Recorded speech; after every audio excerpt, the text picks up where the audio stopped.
Kilala pong eksperto sa lagay ng panahon ng GMA resident meteorologist na si Nathaniel Cruz o mas kilala po natin bilang si Mang Tani. Pero kamakailan po isang malabagyong unos ang kinaharap ng kanyang pamilya ng ma-stroke at ideklarang brain dead ang kanyang misis habang sila ay nasa Australia.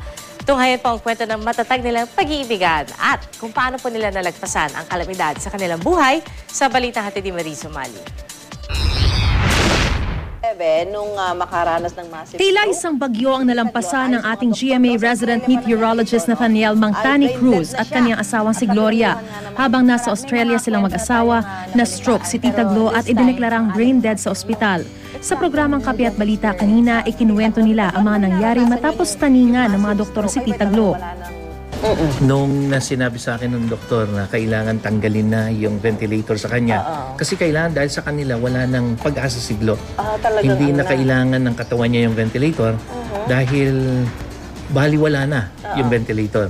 So nung sinabi sa akin yun, syempre dahil nakikita mo yung misis mo na humihinga kahit na halos talagang wala na. Dahil lahat na ng klase ng nasa kanyang katawan. Pero sinabi ko nga na hindi ako papayag. Wala akong matandaan kasi nung time na nag-blackout talaga ako, hindi ko na alam kung anong nangyari.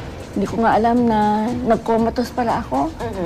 Nalaman ko lang lately nung kay Tani kasi hindi naman niya sinasabi na ang nangyari sa akin talaga. Hindi ko na alam Sa kabila ng pagsubok, ang naging sandigan nilang pamilya ang matinding pananampalataya at pagmamahal sa isa't isa.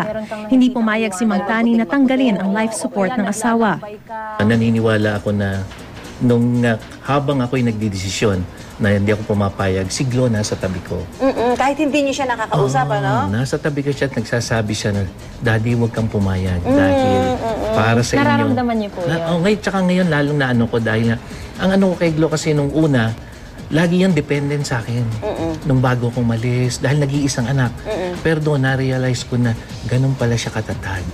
At para yun sa akin at para sa aming mga anak. So, At tila milagro nga ang nangyari dahil muling nagising ang asawa ni Mang Tani. So pagkasimba namin, mga tanghali na yon, pagbalik namin, so yung anak ko, napansin kagad, Daddy, bakit nakadilat si Mami? So inagtaka siya. So pagtingin nga namin, si Glo, nakadilat lang siya pero wala siyang hindi kumikilos. So takbo kagad ako ron sa nurse station sa labas at tinawag ko yung isang nurse. Sabi ko, hey please, sabi ko ngayon, my wife just woke up. So sumama sa akin yung isang nurse at nakita nga namin na yung misis ko nakadilat, pero hindi siya nagsasalita, hindi siya gumagalaw. So maya-maya nagsunuran ng ibang nurse. Tapos dumating yung isang doktor na tumitingin sa kanya. Ang ginawa ng doktor, tinignan si Glo, tapos hinawakan yung kamay niya. Tapos sabi niya, Gloria, can you hear me, Gloria? Tumango lang si Glo. Ganon. Nagsigawan na kami. Yung mga nurse, nagtatalunan na lahat kami. Tapos sabi ng doktor, it's a miracle. At dahil dito, marami daw dapat ipagpasalamat si Tita Glo sa kanyang kabiyak at sa kanyang pamilya na hindi siya iniwan sa gitna ng unos na kanilang pinagdaanan. Malaking pasasalamat ko sa kanila dahil hindi na ako pinabayaan. Sila ng aking mga anak, sila yung nagbantay sa akin, talagang pinagtiyagaan nilang pag-aalaga sa akin habang ako'y nasa ospital.